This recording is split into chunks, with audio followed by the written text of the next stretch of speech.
Welcome, all of you. It's nice to connect with you after a long time. It's been a few months since I did the last live session.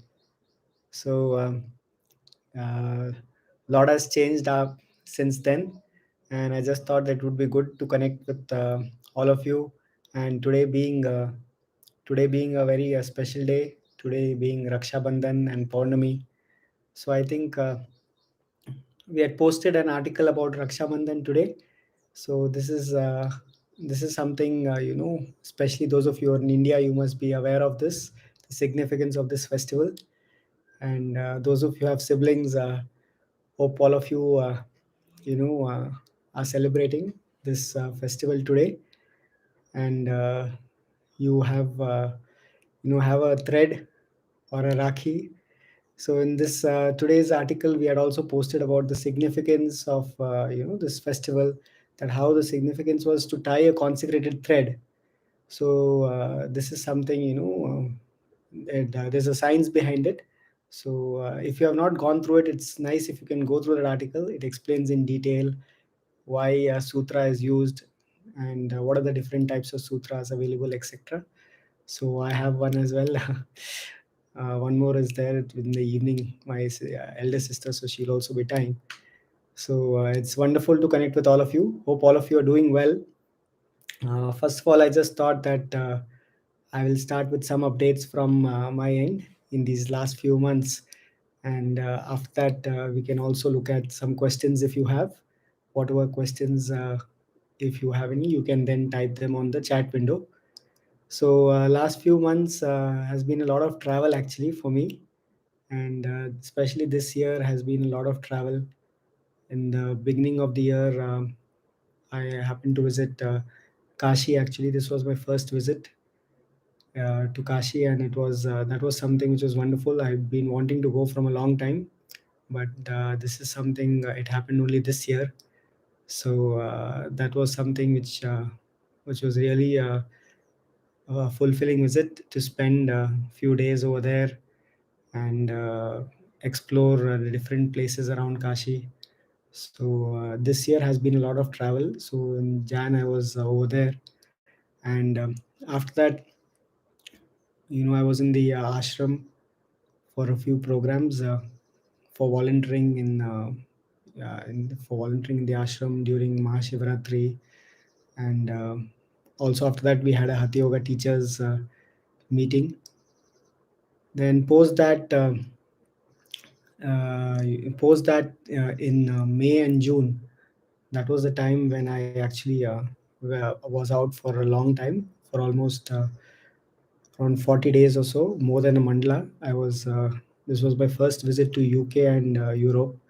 So that was something, for the first time, I happened to spend a lot of time in these places. It was something, which I wanted to go for a long time, but it had not materialized. And but since my sister has been working there, so I just thought I'll use this opportunity to go and explore these places as well. So that was something which was really amazing. Just traveling and exploring these places, seeing and meeting different kinds of people, their cultures, their food. It actually brings a sense of inclusion as well, because when we are in a particular place, sometimes we make a lot of assumptions, or we conclude that this is how other people are, and these are how their choices are. But when you go there and when you spend time with them, you really understand that why they are doing whatever they are doing. So it definitely helps to give a different perspective. And in terms of cleanliness, in terms of organization, in terms of the quality of the air and food and water, it was really amazing just to spend almost more than 40 days over there and to explore different countries.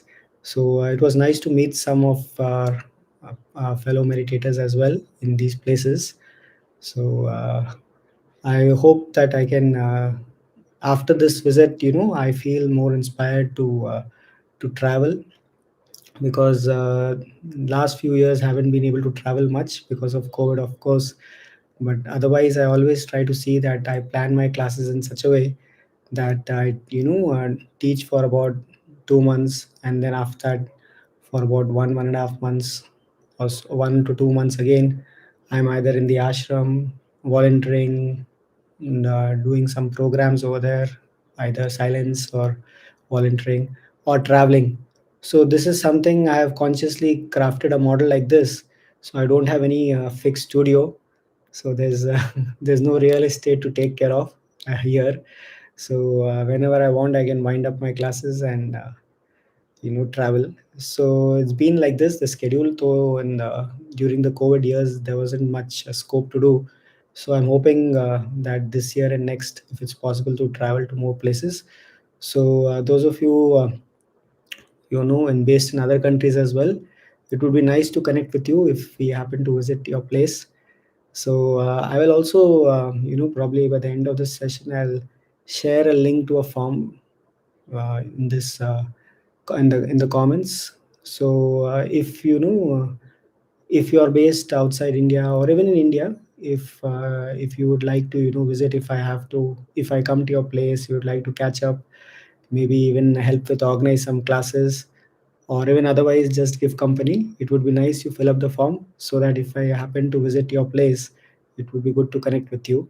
So it's always nice to connect with fellow Isha meditators and friends when you travel. It is definitely a very different experience when you're with people who are on the same path, and when you travel along with them, it makes a big difference. The way you approach places, the way your food choices are, you stopping for sadhana breaks, doing shunya. So all these things, it's very nice to travel with fellow Isha meditators as well. So it would be nice to connect with all of you. And last last few weeks, actually, I was almost for around 25 days. I was in the ashram. Just came back a few days before itself, and this time it was a long visit actually, and because I had signed up for a few programs. Like, for the first time, I did Linga Seva Volunteering, and earlier I have been doing volunteering in the ashram, but I had never done Linga Seva Volunteering. So this time, I just thought, let me do this, because I had heard a lot about it, and but somehow I just couldn't take out 11 days at a stretch to do it. So this time I planned to stay there for a long time. For the first 1 week, I was volunteering with the Hatha Yoga School and meeting the current batch of trainees who are undergoing the program. Then after that, I was doing this Linga Seva volunteering. So basically, for those of you who don't know about this, the Linga Seva volunteering, it's it's basically a period of time where you are spending your time in the ashram, taking care of the dhyan linga and other temple premises. So basically, you get to spend a lot of time inside the dhyan linga, and also in the adjacent temple premises, whether it's the tirtha kunds, or whether it's the adi yogi. So basically helping in different aspects of the day-to-day visits, welcoming visitors, making them comfortable, different aspects in the temple, cleaning, maintenance. So it is a very different experience where you get to see what goes on behind the scenes to make it happen. As you know that these temples, the Dhyanlinga temple, the Adi Yogi shrine, these are open throughout the year. 365 days it's open, and a lot goes into making these run on a daily basis in an organized manner. So from morning 6 to evening 8:30, continuously visitors are flowing in, and so much goes in making this happen. So to just see how you can support this, and at the same time intensify uh, intensify your sadhana by getting the opportunity to stay in these consecrated places for a long period of time. So that was something very different. So there are basically two different types of seva. One is called as Linga Seva, and another one is called as Devi Seva. The Linga Seva where is for the Dhyan Linga temple. So you get to spend time in the Dhyan Linga temple and the Adi Yogi premises, and the temple complex. Whereas the Devi Seva is primarily for Linga Temple. So the first one, the Linga Seva, is for about 11 days, and the Devi Seva is much longer, for about 21 days. So if you can take out this much time at a stretch, then you can register for one of these things. It keeps happening every month. I think the Linga Seva happens for both gents and ladies, so both of them can enroll. But the Devi Seva happens separately for men and women. So I haven't done the Devi Seva yet, but the Linga Seva was my first.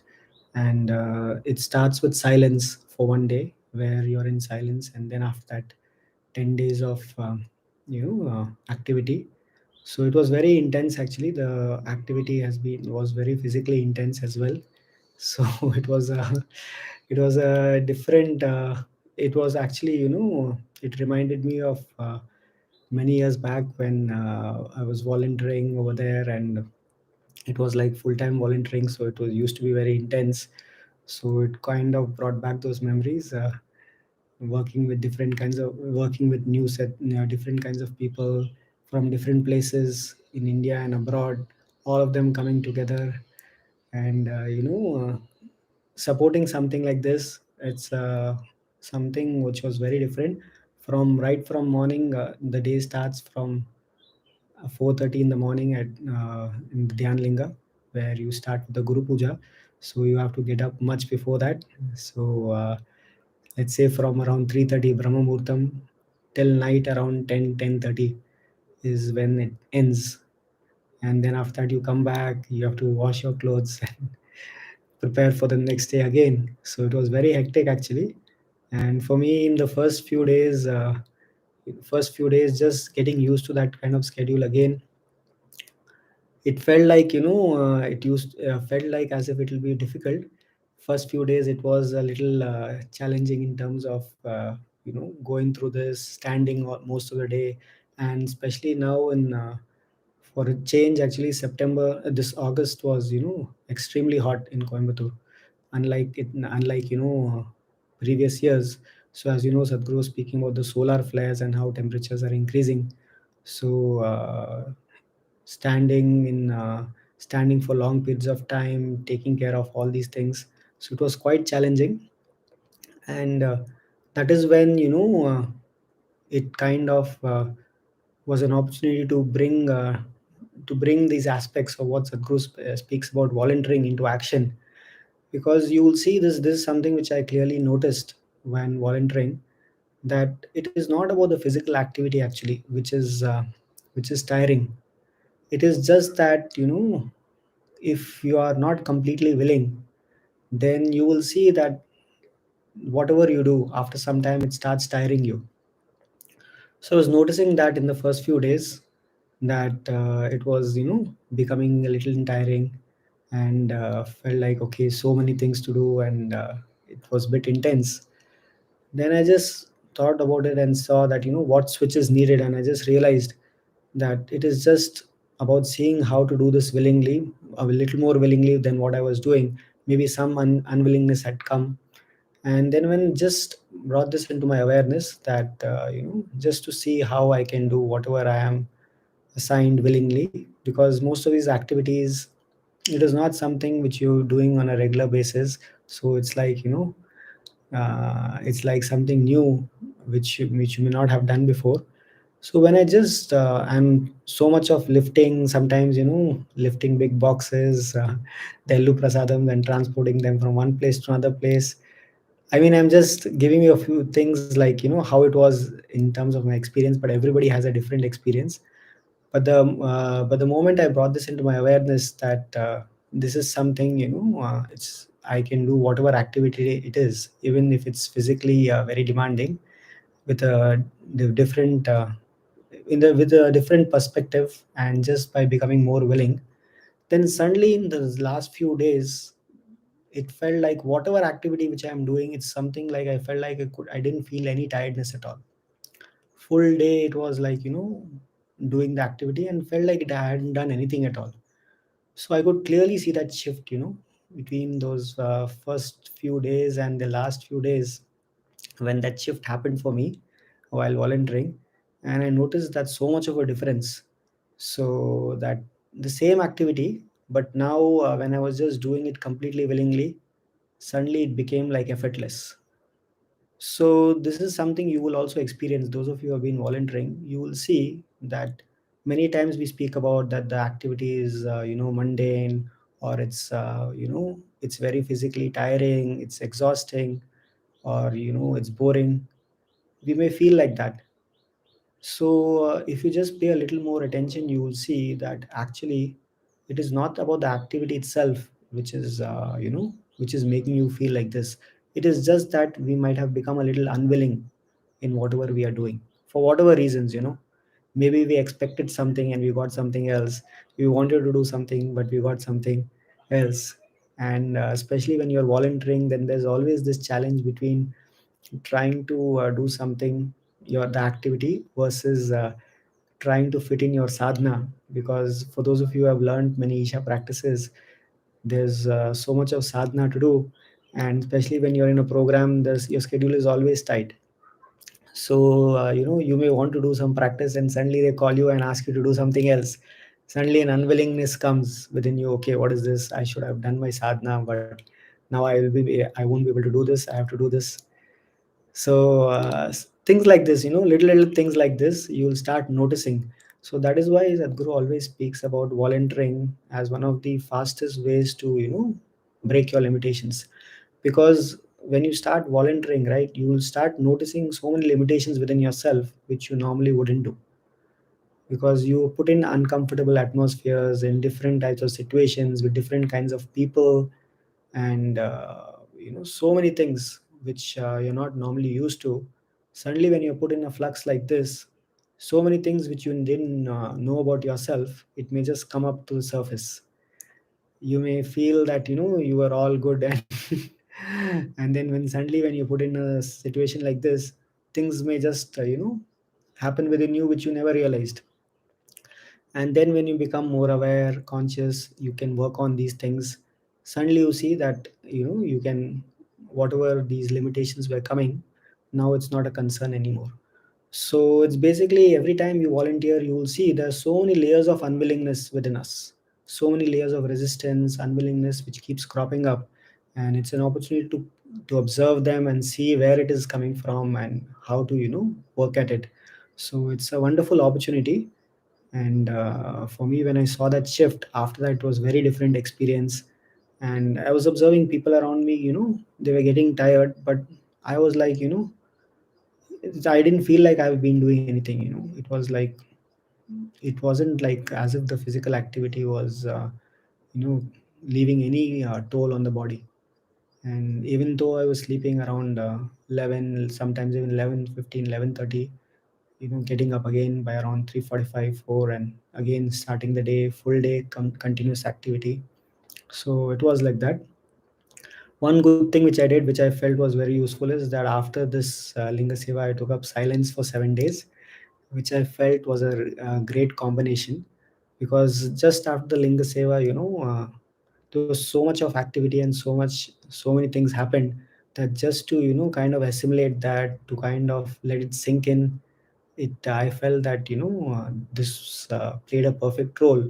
Because then immediately going into silence, and from a period of intense activity to now, you know uh, next to nil activity, it was a different it was like jumping from one place to another place, but it made a big difference. So this time it was very different for me, like just doing this volunteering for almost more than 2 weeks, and then doing 1 week silence. It made a big difference. So if you can take off so many days where you can spend a few weeks in the ashram, it will make a big difference. That if you plan at least 2 to 3 weeks where you volunteer, take up few days silence before or after that. Preferably if you are doing a lot of physical activity like volunteering in different departments, etc., then maybe you can take silence at the end of it, so that it helps you to settle down and introspect before you go back home. So for me, it was a huge thing. And specifically, what I see is from the silence period, right? It's not that it makes me realize more and more every time when I do this, is that it doesn't matter how many years of experience or how many years you have been doing the Isha practices, you basically the fundamentals remain the same. And even now, it's been almost like 15 years now since I first did the Isha Yoga program in 2008, the inner engineering program. But even now, if I just look back and if I just look at it and see whatever we learned in the inner engineering program, if I just manage to implement any one of that itself, not just those five things which they mentioned. I feel all of you must be aware of those five rules, right? In engineering, I'm not the body, I'm not the mind, or the responsibility being unlimited, or this moment being inevitable, and being a mother to the world. So the rules are mine. So these things, you may have gone through it, and you may feel that you have become an advanced meditator, and you have done a lot of programs and so many things. But actually, it's just these things which were taught in the first program itself. If you even manage to implement one of this properly, suddenly you will see you will be in a very, very different state altogether. You don't have to do 100 things. Just one of these things itself, if it becomes a part of your life, then on a daily basis and on a moment to moment basis, you suddenly will see that it's a very different state. So it was an opportunity for me to look at it once more and see these fundamentals again. And I realized that still there's so much so many things which may be happening, which are still to be worked out, and where this becomes a moment to moment experience in your life. Right now, it's been like this for me, that it happens for some time, and then again it goes away, and then again you're doing your activity or whatever else, and then again you're reminded of it. So it's not like an experience which you can say it's lasting for 24 hours. Even just for a few moments itself, it makes such a difference. So I just imagine that if it happens there, it becomes a living experience every moment, how life will be. So it was an opportunity for me to look at this, and somehow this combination of this Linga Seva and silence post that, it's made a big difference. And ever since I've come back, feels so different compared to anything else I've seen before. So I've been really fortunate to have spent this time these last few weeks. And generally whenever I do programs, so my only preparation for programs has been to see how I can keep myself in the best possible way, because a program is nothing but a medium for you to be to just transmit something which Sadhguru says is beyond your words and beyond what you speak. So this is, if something like this has to happen. So Sadhguru always tells us that if something like this has to happen through teachers, then it is very important that we work on ourselves, because that's the only thing which we can do. So my only preparation for programs has been to consistently work on myself. Doesn't matter how many years of sadhana I have done, but it is very important for me to constantly keep on seeing where I am, and that's why I keep going for these silence programs, or volunteering, or being in the ashram, or traveling, or whatever else. So basically, these are only ways in which I'm trying to see how I can constantly work on myself and to grow, and not to settle down into place where it becomes very comfortable for me.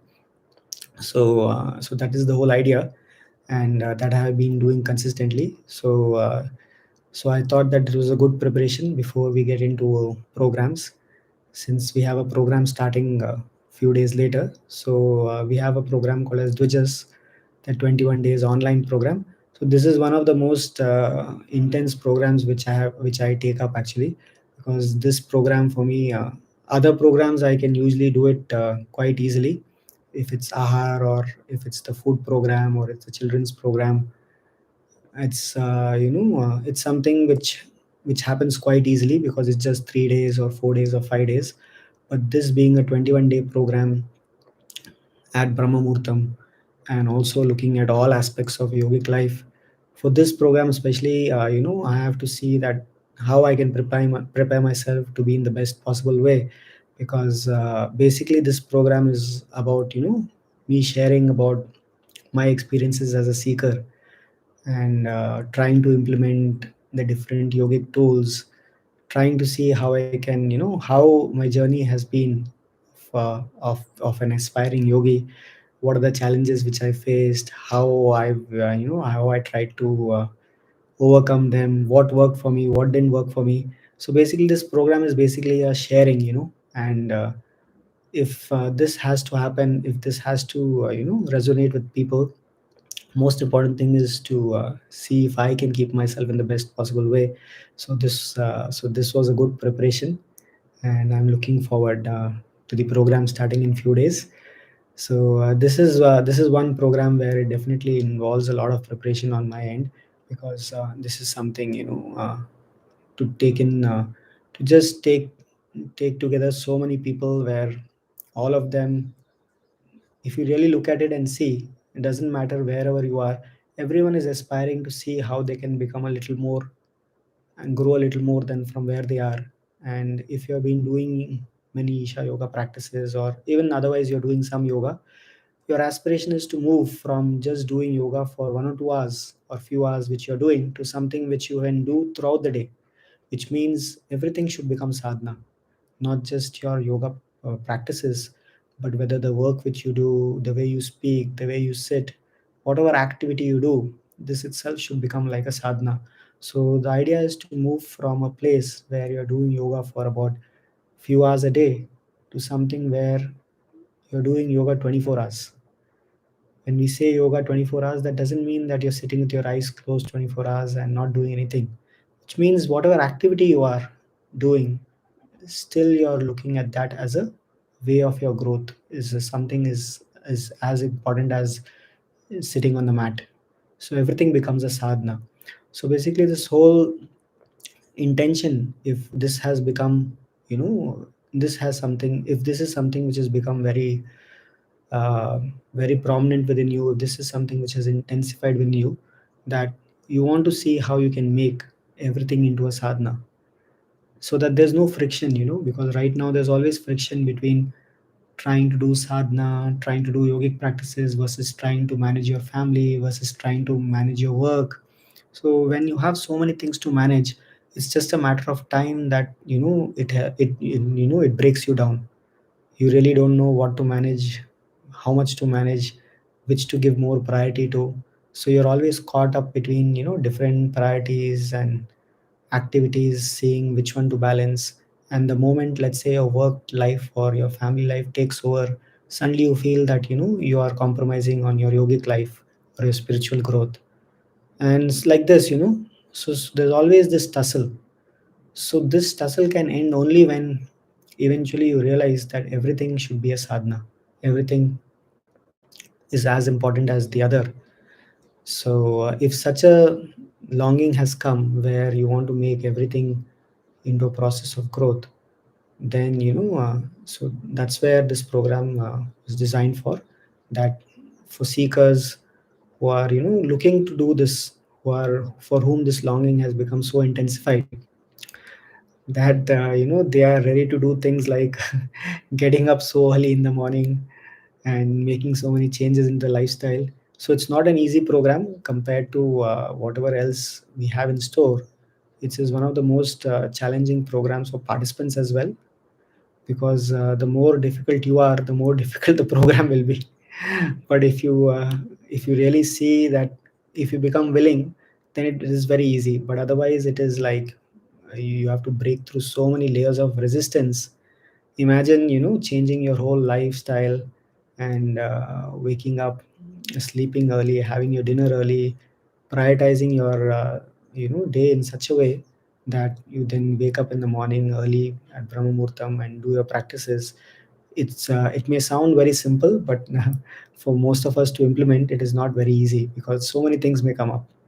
So for someone to aspire and take up this, to take up this challenge of at least trying to bring these changes in their life, that itself requires a lot of longing. Only if your longing has become very intense, you can even think of doing taking up such a step, which most of us would not do.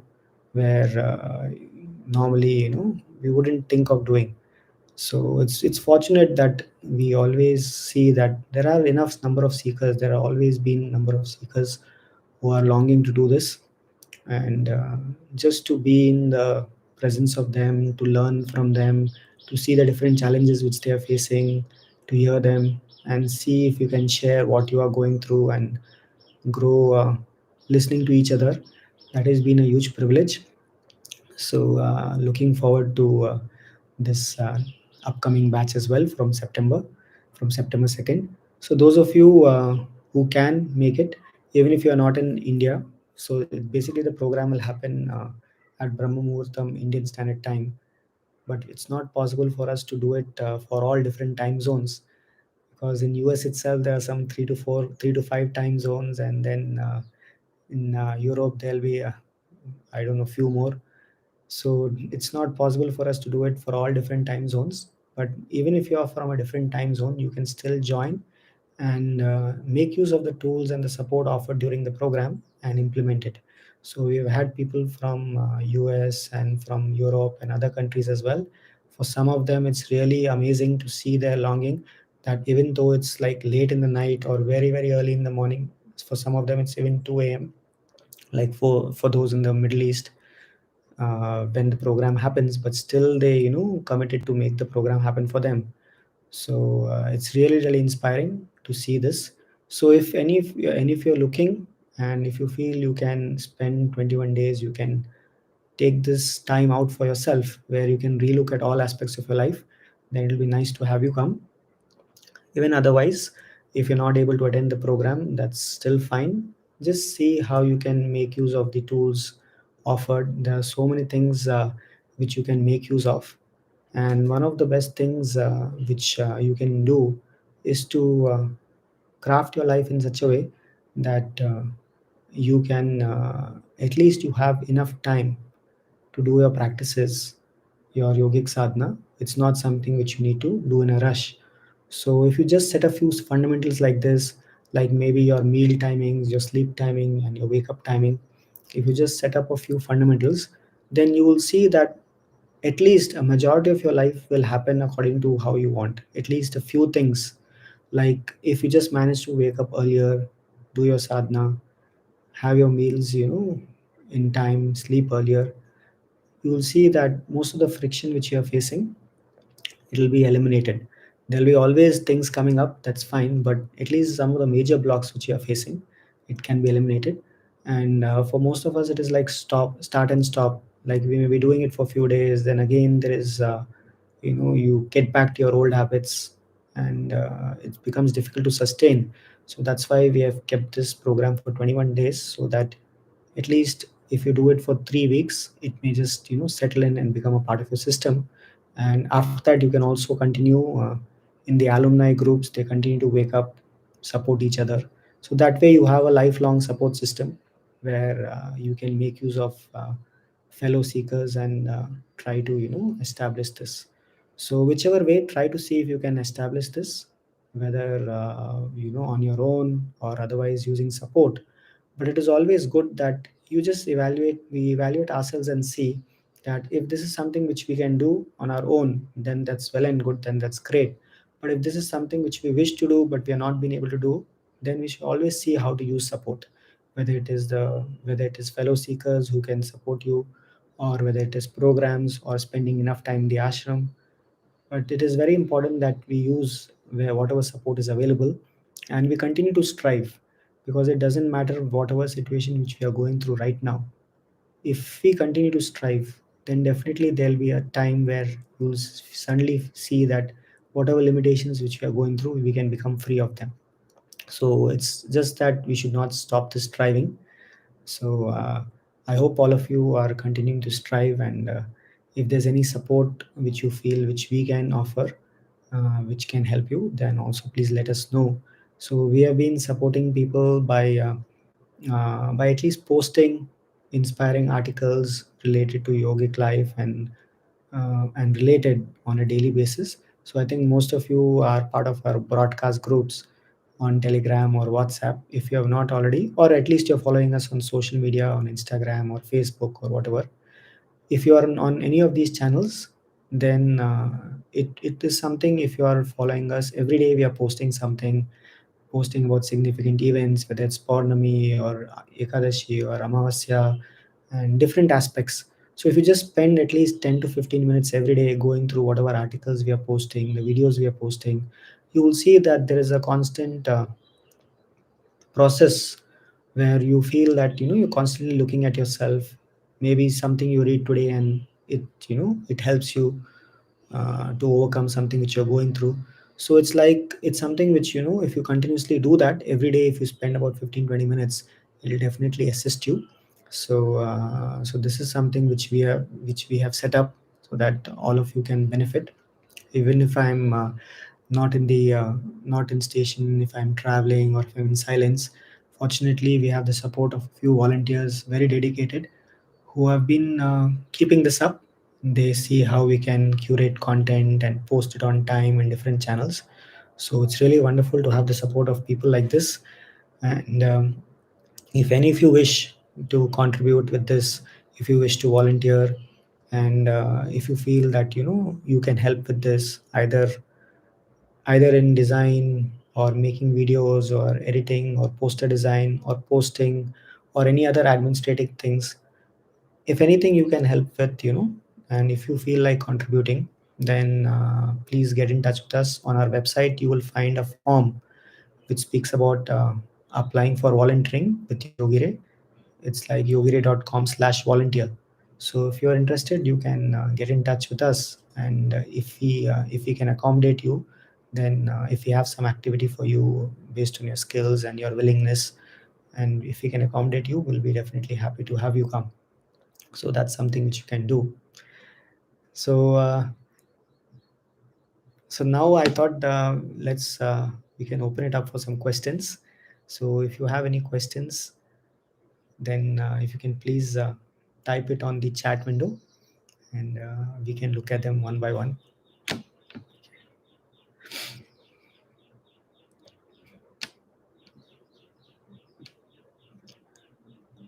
Okay. Okay.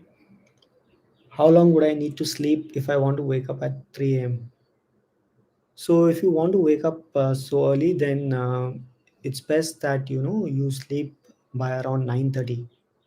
So you need to see how you can finish your dinner early, maybe by 7, and then you have around 2 hours gap before you go to bed, and preferably around 1.5 hours before you go to bed, you can disconnect from electronic devices.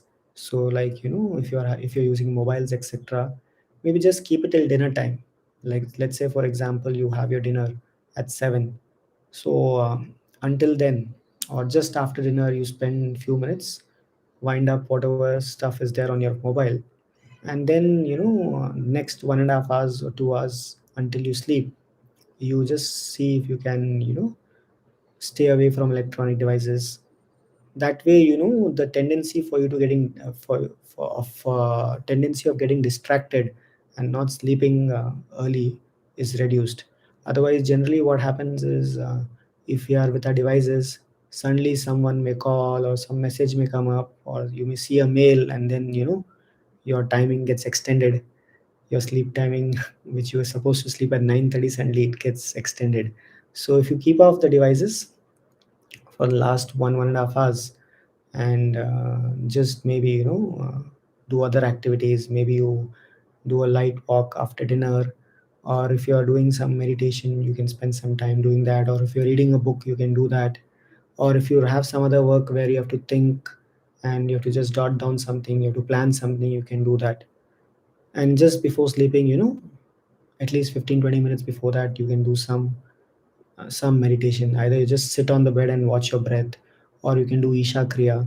So something like this, where the way you before you sleep, and most importantly, which I have felt makes a big difference, is taking a bath. So just before you sleep, if you can take a shower, you may feel that your sleep may go, and suddenly you will feel energized. But that's fine. But you'll see it'll make a big difference, even if you sleep a little later. Because of that, Even after that, even let's say you lie down and you sleep a little later, you get sleep a little later, that's still fine, but it will make a big difference if you just cleanse your body before you go to sleep. Just have take a bath, sit on the bed, do some 10-15 minutes meditation like Isha Kriya, or just watch your breath. Or those of you who are initiated into Samyama, you can do that, and then go to bed. And ideally, even before sleeping, just try to dim the lights. Let there not be too much light around you. So let's say from around 8:30 9 onwards itself, dim the lights, or if it's not needed, so that at least you start creating an atmosphere where you feel like going to sleep. Otherwise 9:30 it's like bright shining lights, TV is blaring, then it's very difficult for you to go to bed during that time. So if you do that, so especially those of you who have been in the ashram, you'll notice how things change after 9 p.m. Suddenly after 9 p.m. you'll find like everything is silent. Slowly things, people are moving towards their rooms, lights are off in the dormitories or in the cottages. So the whole atmosphere in such a way that it feels like it's bedtime. But if you don't set up that atmosphere, it's a big challenge actually.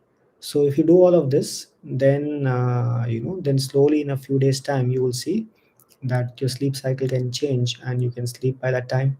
And then automatically you will see that if you sleep by around that time, and if you've had your dinner early, and also if you take care of having your dinner consciously, chewing each morsel at least 24 times, or at least try to eat something in a way that whatever you eat within 2 hours your stomach feels empty. So chewing each morsel makes a big difference. That is one way where you can see if you're conscious while eating. So if you take care of these things, then you will see that you will wake up around 3 or even earlier. When the body feels rested, suddenly it comes awake. Especially if you're doing yogic practices like asanas, kriyas, shunya, all these will also assist you. And then when you wake up, first thing is if you just wake up, then try to see if you can take a shower. You can take a elaborate shower in the night itself, so that in the morning you can take a quick one, because you don't want to spend much time under the shower in the morning. And you want to sit and do some practice or meditation, especially during that time, because it's very conducive, the time period from Brahma Muhurtam to sunrise. I mean, let's say from around 3:30 to 6 or 5:30, whenever sunrise happens in your place. So that 2 hours time which you have, that is something which is very very powerful to do practices. It's very conducive. So you want to spend that time doing practices. So if you get up, take a quick shower, and then sit for your sadhana, you will notice Sadhguru says that especially during this time, if you do practices which you have been initiated for, then it bears maximum fruit. So this is something you can attempt. If this is something which you can do on your own, if you can attempt on your own, then just try this. It will take a few days maybe for your system to adjust, because when you just try to change your sleep cycle like this, right, initially first few days it will be a difficult. But once your system gets used to it, then you will see when you get up in the morning, then you want to clear your bowels, it happens. Right now for the first few days it may not happen because your system is not used to it. Then it takes a few days for the system to settle, and then after that it gets accustomed to this new schedule. And then after a few days you may not even need to think about it. If you just sleep on time, then you may wake up at the same time every day. So the body is something that which you can train in any way. It can happen, it can be trained in any way. So right now if you have been consistently sleeping at a particular time and waking up at a certain time, you can also reverse it, you can change it very easily. If you do it for a few days continuously, then it can get changed. So this is something which you can try. So please see if you can make use of it. Okay.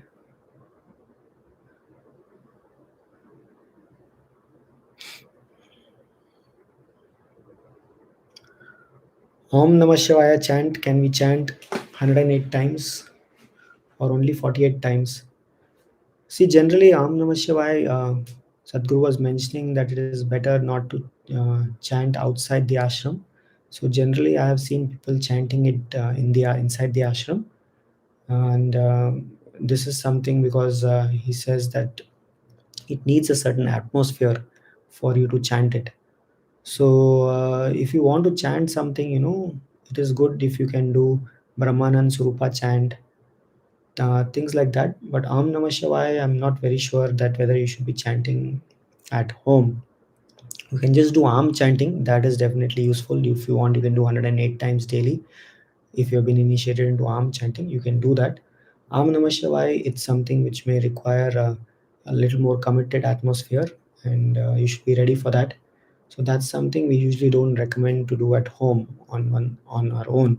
But if you're in the ashram, you can definitely do that. I think as part of the ashram schedule itself, from 5:40 to 6 a.m. in the morning, during the Sandhya Kala, they chant Aum Namah Shivaya. So you can take a call on that and see and make use of it actually. Okay.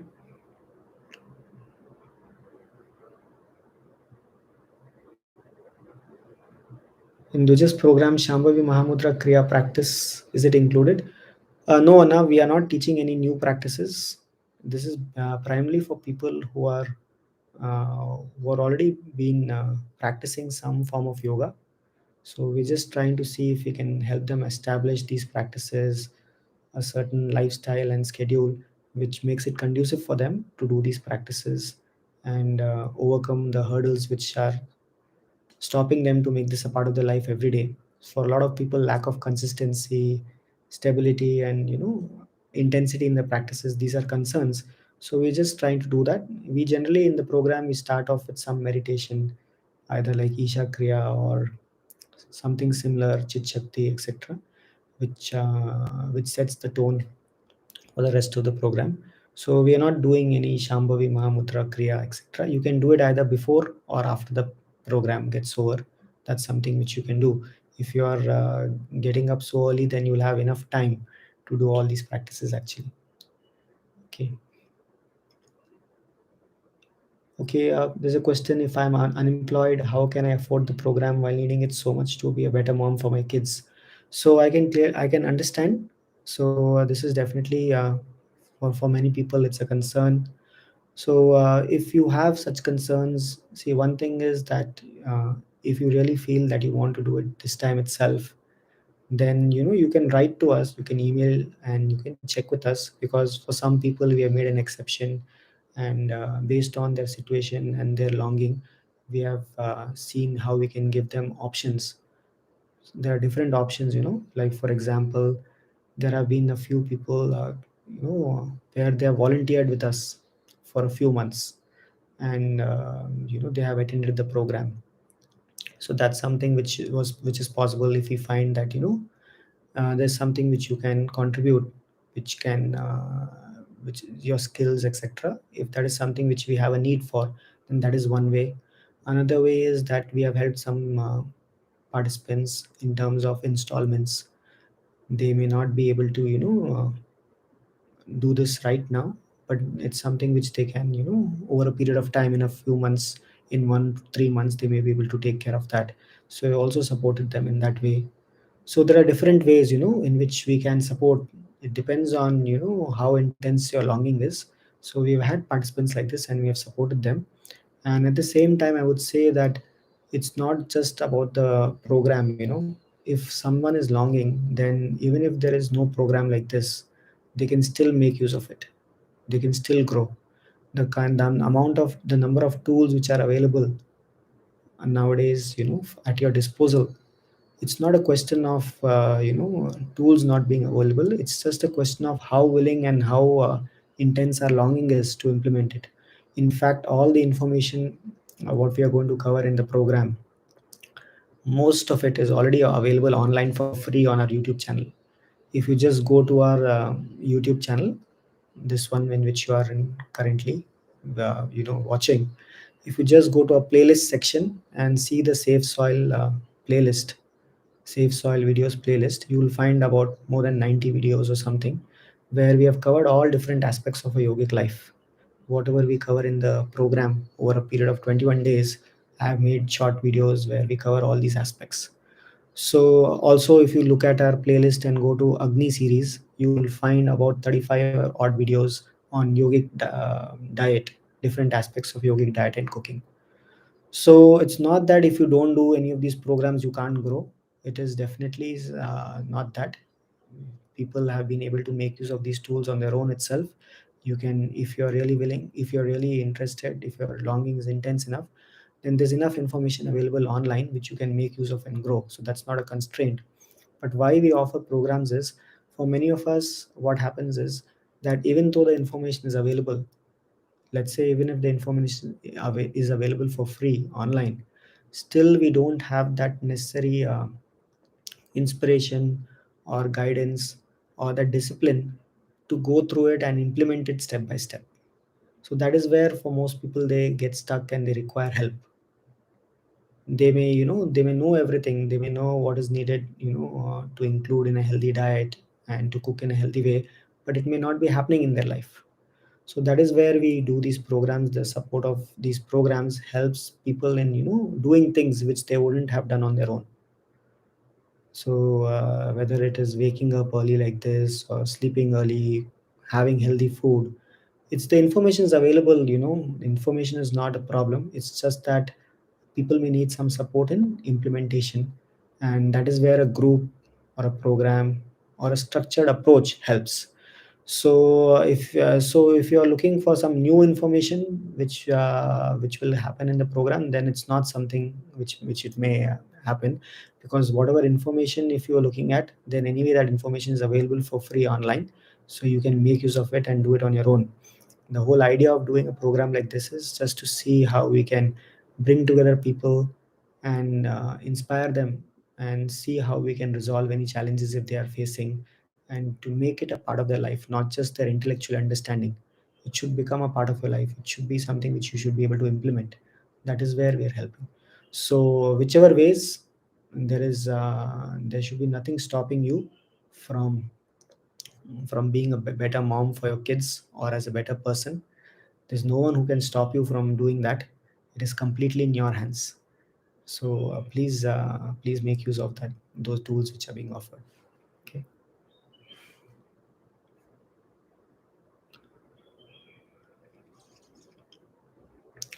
Agni series is really helpful. Are you planning on uploading more videos?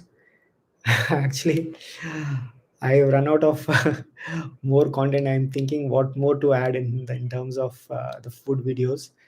So if you have any suggestions, then maybe you can post it in the comments. We'll see if there are videos which are needed for that. Because I tried when I was recording these videos to try and cover every aspect which which could potentially be in people's minds in terms of food. So I try to make it as exhaustive as possible, but still it's possible that some of the aspects may be left behind. So you can always let us know if that is something which you want to cover. But go through this, the Agni series, and also the Save Soil videos. Combined, I think most of the aspects would be covered.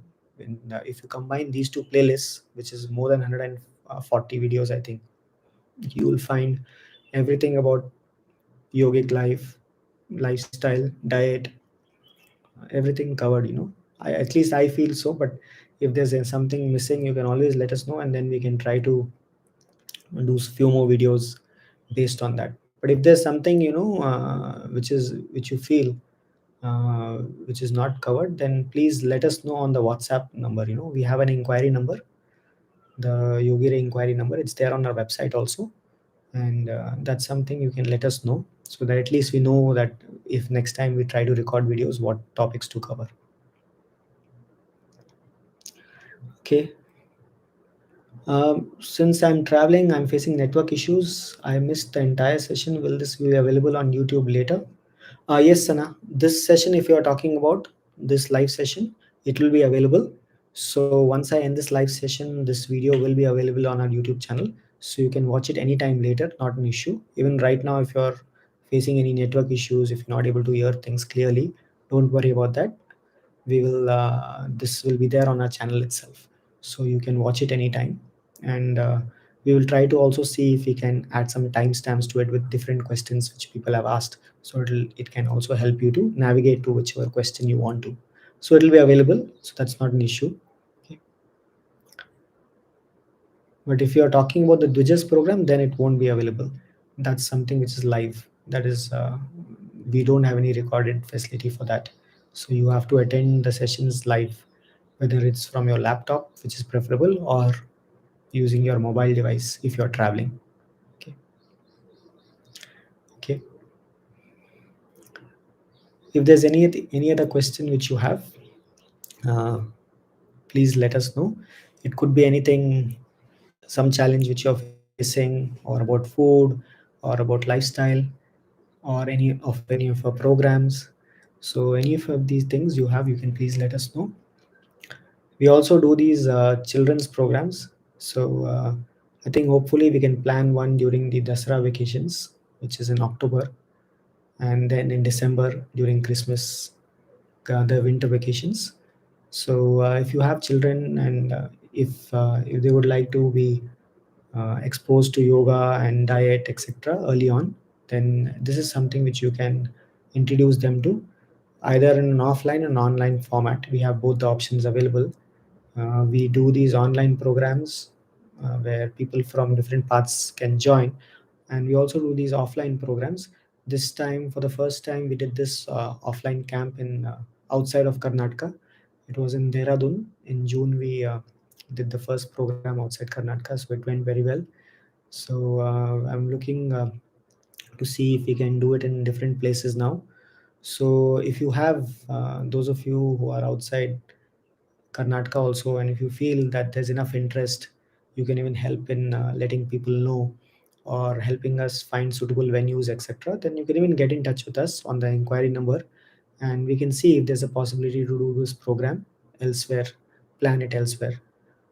And it just requires, there are certain things which we look at for sure, that we need these things, like whether they should be able to provide us the kind of food which we need. We generally look at seeing how to provide a sattvic food to participants, so that they can also get to taste whatever they are learning about. It's not just about theory, they also experiment and see how the food is like. So food, then stay enough number of places around to see, and which gives them a natural experience, which helps them in connecting with nature. So we're looking to see how we can do such programs even outside Karnataka, and even open it up for adults. We do adults programs, but we haven't done so many compared to the children's programs. So if there's enough interest, we can even plan for retreats for adults as well. And if you're not able to do that, those of you from outside or from different parts, you can always join our online programs. We have these online programs for children, and for adults, the food program and the Dwijas program. So currently we have these offerings. So if it's possible, we'll try to see if more things can be added to it. But currently, I have not focused much on programs actually. With whatever which I am doing itself, it's taking a lot of time, just managing the back end and so many other things, because it's not just about doing the programs. We have to constantly support people who have already done the programs, and also who may not do any programs with us, but still, they're looking to grow. So most of our time and effort goes in, creating content. That is the only thing which we are doing actually, just creating content on a consistent basis, trying to see if we can, post it on a daily basis on our channels, so that it helps everyone. So this is what takes majority of our time. Programs are, just a small component actually, that whenever I'm available, I do these programs. Otherwise, the other activity happens 365 days, yeah.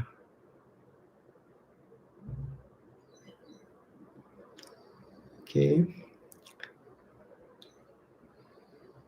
Thank you, Agnes. I'm so grateful if it's helping the broadcast in the WhatsApp and Telegram. I'm glad that if it has helped, and that's something which we want to continue doing.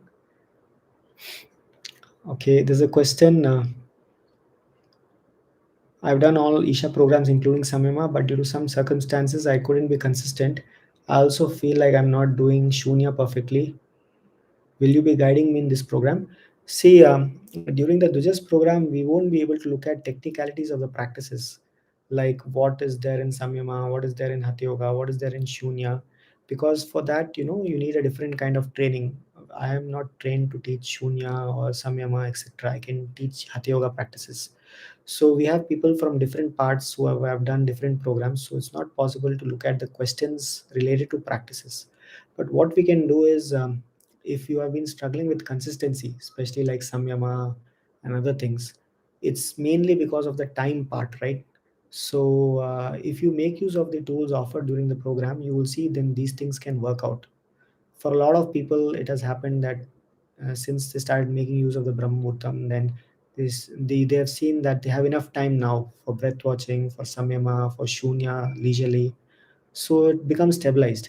And you can always connect with Shunya teachers, etc., to know more technical details in terms of what you're doing right or wrong. We can even help you with that. But per se, we won't be able to guide you in terms of technical aspects of the practices, but we can support you by assisting you in creating a schedule where these practices can fit in comfortably for you. So that's something which we can help with. Okay. Can you please share more recipes? Recipes. Recipes, though, there are hundreds of recipes available online, so you won't find any difficulty with that part. See, there are so many YouTube channels itself where Isha meditators, they have made videos of different kinds of recipes from Isha books. Someone someone got the Isha Life cookbook, and they have tried out different things and they have loaded videos on that. There are Sattvic channels which they post so many Sattvic recipes. Then on Isha Forest Flower itself, every month they post some recipe. On our Instagram page itself, we have posted so many recipes. So I don't think there's any dearth of recipes. Just search on YouTube, for Isha recipes. Just type Isha recipes on YouTube. You'll find hundreds of recipes appearing. So that's something which you can easily find on YouTube itself or online, and just try to implement it and see. In fact, there was you'll see that there are so many options. It's not a question of not finding enough options. It's just that whether you're inspired enough to implement all of them. So just start with few. Just try one recipe a day. You'll see that there are so many options which you can implement. I remember there's uh, that on the blog itself, if you just collect all the recipes from the blogs and magazines itself, you will find more than 200 or 300 recipes itself. So that is what we have done in our Ahar program, where we have collated all these recipes which have been offered since last more than 20 years on different Isha channels. And we offer this to the program participants so that it becomes easy for them to have it in one place. So that's something which we have done that, but you can find all of these online as well. So that should not be an issue. Okay, Shunya program in Hindi language. I'm not sure about this actually, whether Shunya happens in Hindi language. You can check with the Isha Ashram helpline, because as far as I know that the Shunya program happens only in English and Tamil. But maybe they have done some few programs in Hindi, so I'm not very sure. But you can just check once with them, the Ashram helpline. Okay, how to get rid of phone addiction?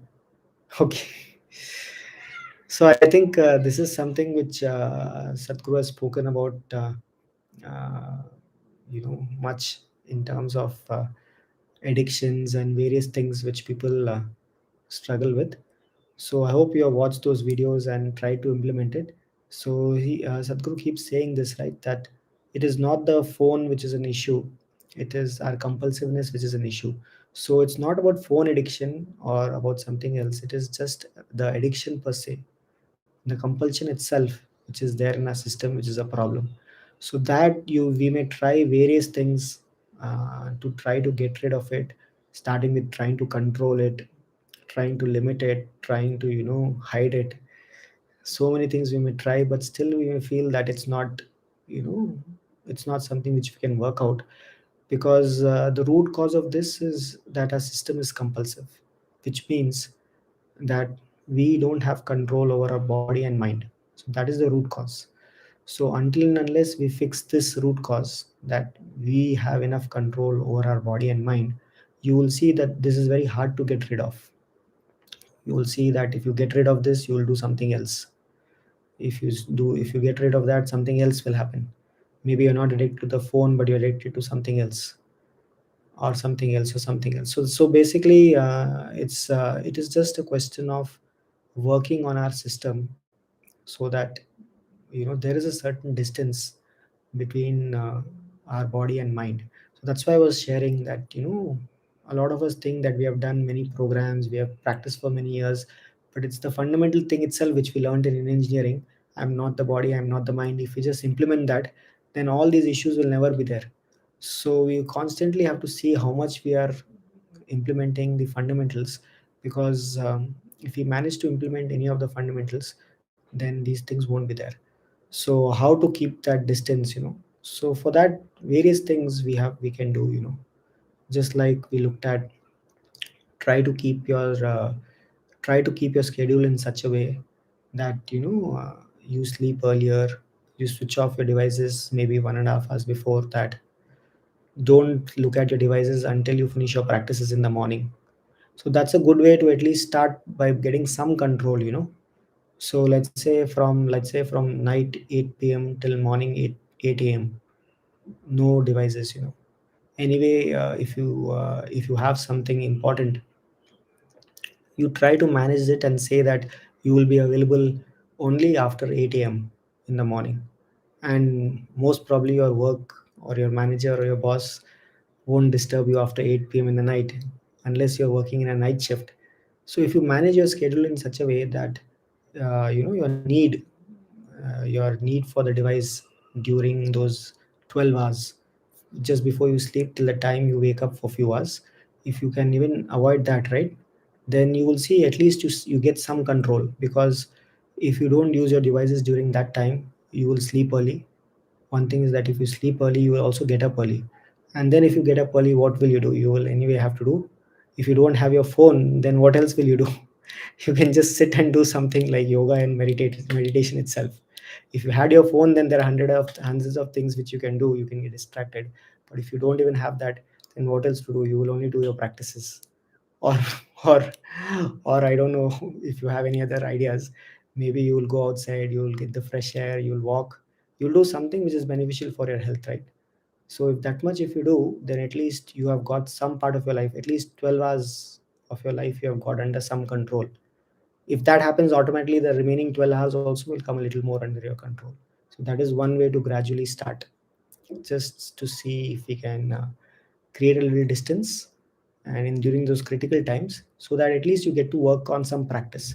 Once you do some practice on a daily basis and your lifestyle becomes healthy, then automatically that itself will reduce the compulsions. But right now the problem is you want to reduce the compulsions, for which you need to do practice, but you're not able to do the practice because of your compulsions. So it's like a cycle. So you don't know which one to break first, where to stop. So that is where the challenge is happening. So you start with this one small thing, then you find a little break, then put in some sadhana, then that itself will help, then it will multiply in a good way. So see if that helps you. Okay. I feel very tired and sleepy throughout the day despite sleeping for 8 plus hours. I'm also doing regular sadhana twice a day, still I feel very very sleepy. So Anna, if such a thing is happening, then you should also look at your food, how you're eating. And most probably what has happened is, it's something where you become, you may see that whatever activities which you're doing, it's you may not be very aware or conscious of what you're doing. So a certain lethargy has come into the system.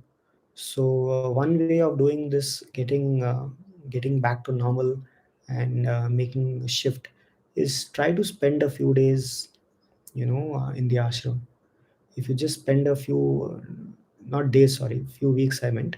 So if you can spend about 2 weeks or so in the ashram, you will suddenly see that there's a certain injection of energy which happens within you, because you stay in a consecrated atmosphere, your food changes, your lifestyle changes. this itself can help you set things in order, because sometimes what happens is we get caught up in a cycle where, one thing leads to the other, and we feel stuck. Though we are doing the practices are not making much impact, because it is happening in a mechanical way, and nothing feels like as if it's working. You feel stuck, and then you have to continue doing whatever you're doing. You can't even put a break to it. So it adds a little stress to your system, and suddenly you feel like nothing is working. So when you feel such a situation is happening, and if there are no ailments, see, one reason why this could be happening is there are ailments in the system. If you're sick, if you're not well, if you got a chronic ailment, etc., then your system can be down. Even though if you're doing certain things, it can pull you down. So that, if you rule that out, if that is not the issue, if there are no vitamin deficiencies, or if there are no chronic ailments, etc., still in spite of that is happening, then it's mainly mental, it's mainly psychological. Maybe you have just gotten stuck within certain patterns, etc. So to break out of that, you just need to get to a nice healthy schedule. Either you do a program for a few weeks, or you go out and spend a few weeks in nature, or you go to the ashram and spend some time, do some program volunteering, do something which you're not doing currently for a certain period of time, which helps you break out of your current schedule. That way you can try to get back and see. It's not something which you're doing wrong, it's just that you may have gotten stuck in certain patterns. And it's not that the practices are not working or whatever you're doing is wrong. It's just that these patterns are not allowing you to break out of it. And see, because the same practice, if you just do it in a certain intensity, then suddenly it may, just with one practice itself, you may feel energized. But right now you're doing 5 6 practices itself, you may not feel any difference.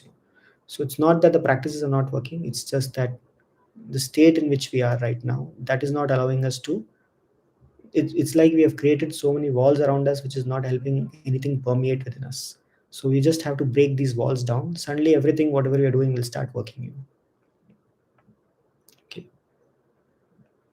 I'm currently in Vietnam. I would like to attend the program, but I have to travel to site with short notice. Okay. You can message us, Anna, on the inquiry number. We'll discuss with you about your case, because if it is just 1 or 2 days, and if it's something which it's just for 1 or 2 days, then we can try to see that, in case if there's an emergency and you're not able to attend, then one of our volunteers can help you cover what you missed during the program in that particular day, and still you can attend the remaining of the program. So if it's 1 or 2 days, then we can try to see how we can support you. So please get in touch with us on the inquiry number, and we'll see how we can work out something if it's just 1 or 2 days. But if it's a lot many days where you're not sure whether you'll be able to attend at all, then it could be a difficult proposition. So you just get in touch with us, and then we can discuss based on more details. Okay. Thanks, Aka. Thank you for wishing me Raksha Bandhan. Same to you as well. And happy Raksha Bandhan to all of you. So, those of you who joined now, it's wonderful to see, if to connect with all of you. So, we have been just looking at few questions which people are typing on the chat window. Okay. Can you please share how to be fully focused during our practices? The thoughts just come go wild during my Shambhavi. Okay. So so this again, right now, so that is where constantly you have to see if you can set those 5 conditions before you start the practices. See, otherwise whatever practice which we do, you'll see it won't have that much of an impact. If you see those 5 rules which we learned in the engineering program, right, it is very very important. We may not be even remembering them on a daily basis. We may think that it is not important. Important thing is just doing the practice. But actually this is the mistake which most of us are doing, because if you don't set those rules, or if you don't try to implement those things, then you will see the practice will have very little impact. It will have impact, it's not that it won't have an impact, but it may not be something which which makes a significant difference for you. You will just see some physical benefits. You may feel that some energy levels have increased, but still it feels like as if nothing is working, so your mind is going here and there and so many things. So that's why it's very important that before you sit, spend 5 minutes, set yourself in such a way that you try to relook at all those 5 things. If you feel that those things are faded for you, then it is good that if you go through the engineering online program once more, you can sign up for the program once more, go through it like you are doing it for the first time. Because if you just get that properly, suddenly, even if you just do, even if you just sit with your eyes closed, that itself should make such a big difference for you. Not just Shambhavi, just sitting with eyes closed itself, just sit like this itself, it should be a very different experience for you. So if it is not happening, if the mind is going here and there, that means again the fundamentals are not being taken care of. If you remember, one of the things which you look at is like, I'm not the body, I'm not even the mind. So until and unless you create that distance, it'll always be a struggle. You do whichever practice you want, whether it's Shambhavi or Samyama or Hatha Yoga, it'll always be a challenge if we don't implement that fundamental. Because it's only based on the fundamentals that you can take more steps. If you skip those fundamentals and try to do any advanced practices or do any practices, the efficiency won't be there. So you have to keep on coming back to the square one and see that what is it that we are missing, where is it that we are going wrong. If we are not able to disidentify ourselves, that means we are trying to we are trying to see that we are something which we are not. As Sadhguru says, the moment you identify yourself with something which you are not, then try as much as you want, you cannot stop your mind. It will go here and there. But the moment you see that you are not whatever you are not, if you just create a distance, then you don't need to make any attempt. Your mind will anyway not go anywhere. But now we have put ourselves in hundreds of things which we are not, and we think we are this, we are that. Then how much ever we try, it won't work. So it's the same fundamentals, there's no difference. So if the fundamentals are not working, you have to relook at the first few things which you learned and try and implement that. Don't give up until you keep on working at it and seeing how you can implement. That is only the thing. It's not that you need to do more practices or do something else. It's the same thing. Just implementation is missing. That is what we need to work on. Okay. I haven't attended any Isha Yoga programs, but I'm not sure which should I take up among all the programs. So if you have not attended any Isha Yoga program, then you just start with, let's say, Surya Kriya. If you can spend about 45 minutes every day to do a practice, then Surya Kriya will be a good start actually, because that's something which will help you overall in terms of physical benefits, mental benefits, spiritual benefits. It helps you in all these dimensions, and it is something where it's the fundamental practice from which other practices like Surya Shakti, Surya Namaskar, etc. are derived. So it will be a good start, and once you get consistent with that, you can even learn other practices like yoga asanas, etc., which take more time, which will require you more than 1 hour's time to practice. Surya Kriya you can fit in even in a little shorter time if you do less number of cycles, but yoga asanas it will take more time. So start with one of these practices, let's say the Surya Kriya. But if it is something which you are looking for only physical benefits right now, you just want something aerobic, like you just want a replacement for your gym. So those of you who are gymming or doing workouts, etc., and you want something, a yogic replacement for that, then you can start with Surya Shakti. It's easy to learn, very quickly you can learn. You can increase the pace, you can do more number of cycles. It's a good workout, helps build your muscle, and it's something which is aerobic in nature, so that's something which you can also do. So I practice 33 cycles of Surya Shakti. The benefits are good, but they want to build muscle mass also. So should I do Angamardana also or start gymming? So if you have been doing Surya Shakti, you can try, you can try. Sadhguru says that it can help build muscle as well. So you can try even increasing the number of cycles of Surya Shakti. See if you can consistently do more number of cycles. Even with Angamardana, if you want to do that, you can even do that. But any of these things, for it to help build muscle mass, it has to be done very consistently.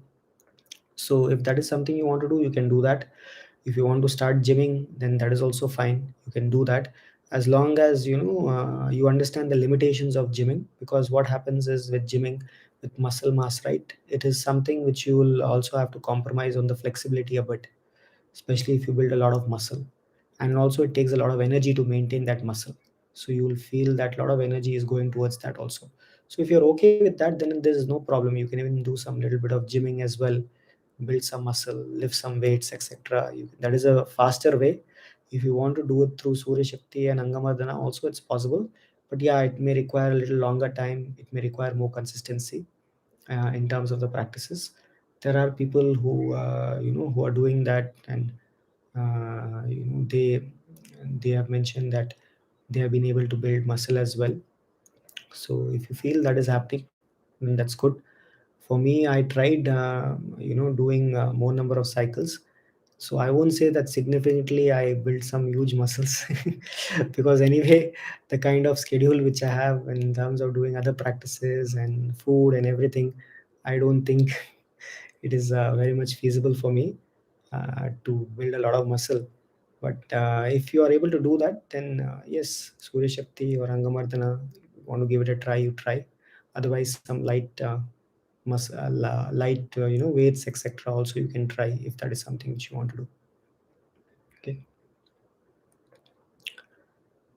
Namaskaram, Mana. Applied for Samyama program. How to manage sadhana? Seems like it will take 6 hours of sadhana, including Shoonya and Sugakriya. I'm preparing for IAS. Need 8 hours of study.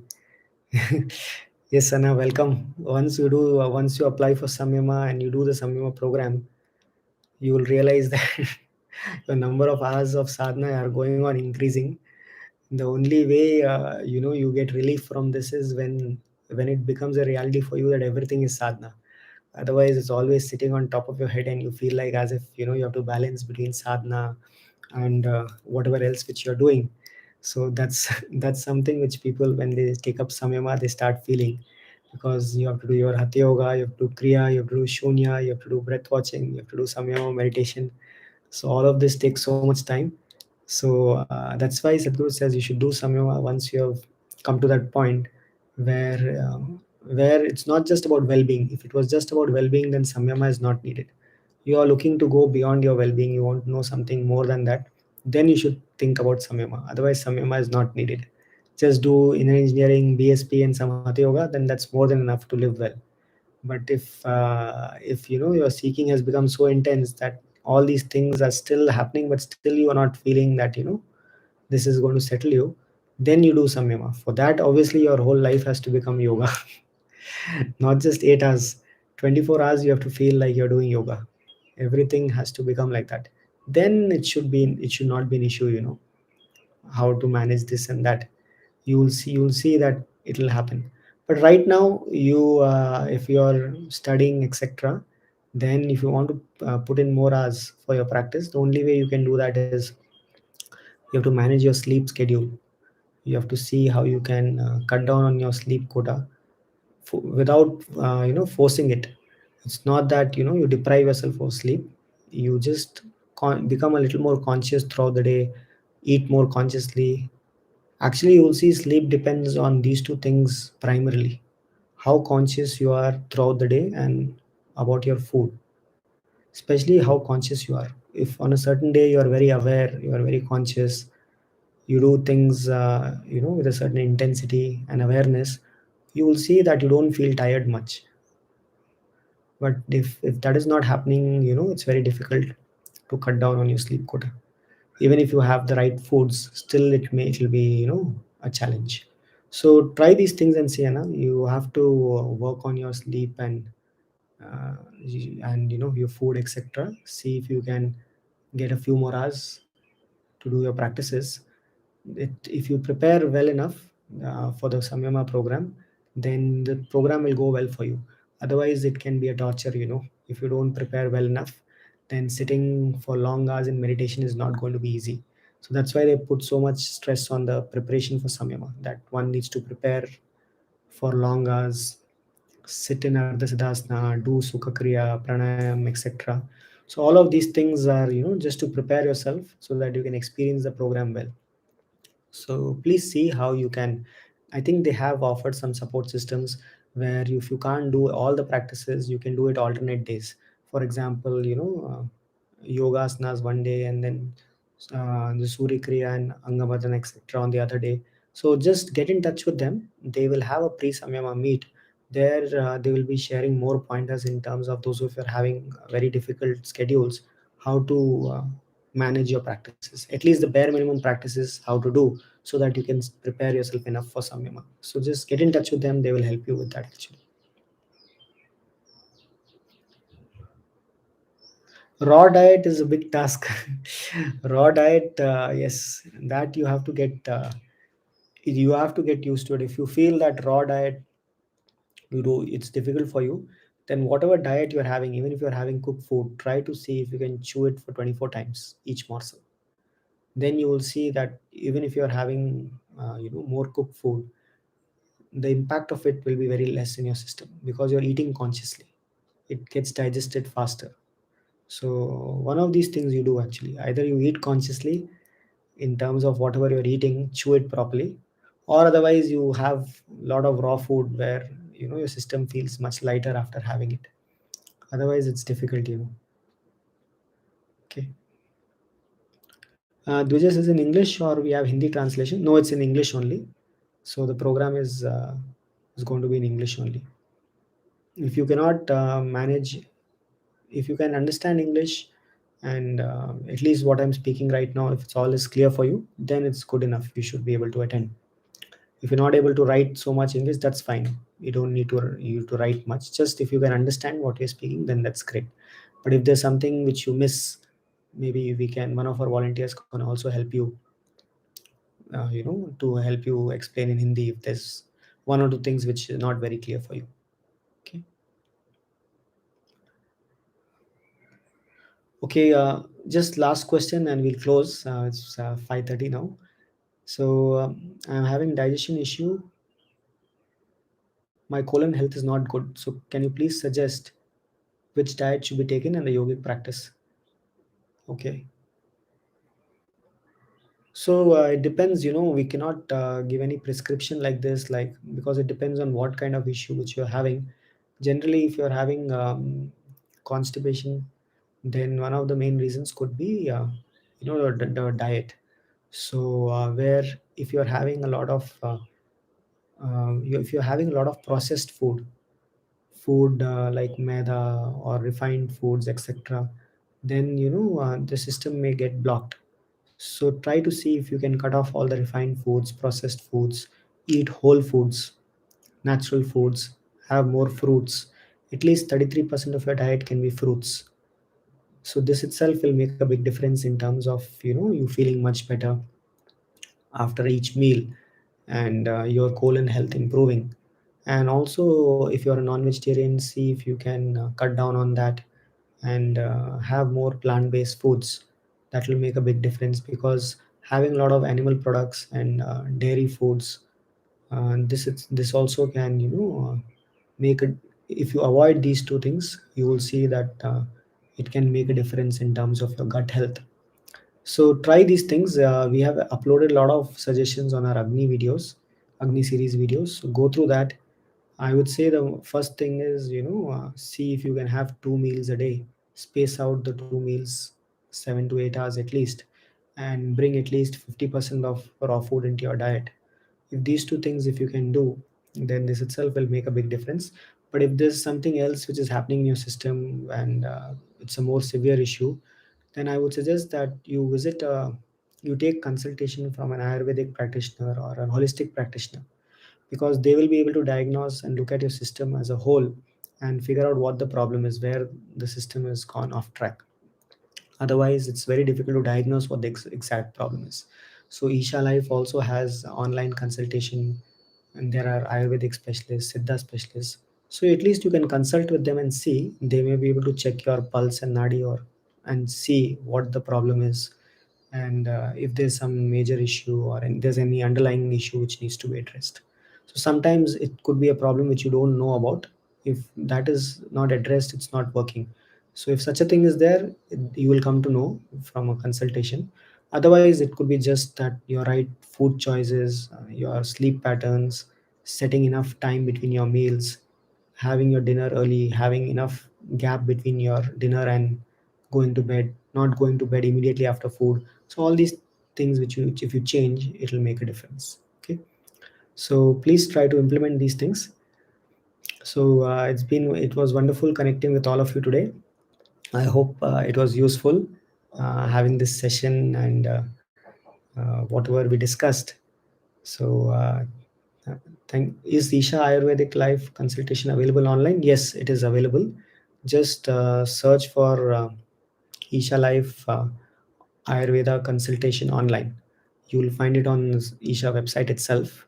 They have a process to book it online, and you can have a video call or something, and they will look at it. So I'm not sure if it's available for people even outside of India. I think it should be, but you can check the website once for more details. So thank you very much for joining this session, and I wish all of you the best, and hope all of you these next few months you can make use of the tools. And those of you who are in India or at least planning to come, it will be good to catch up with all of you in the lap of the master program. It's going to happen next month, September 23rd and 24th. Sadhguru's Enlightenment Day is on September 23rd.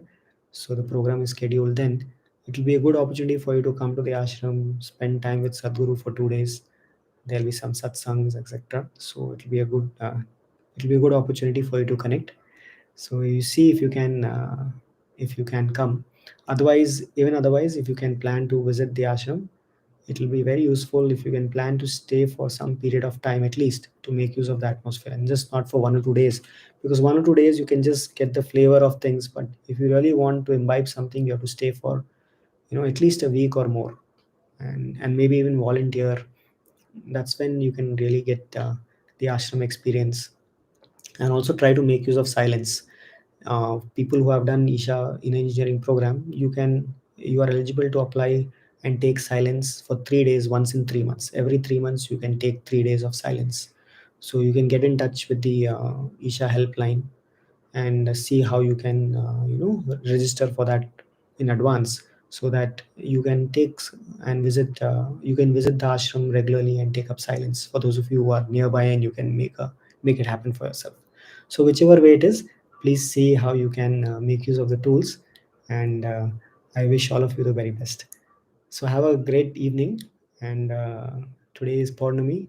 It's a good uh, it's a good day to make use of the heightened energy. So if you wish to stay up, meditate for longer, today is also a very good day to make use of this Pournami night.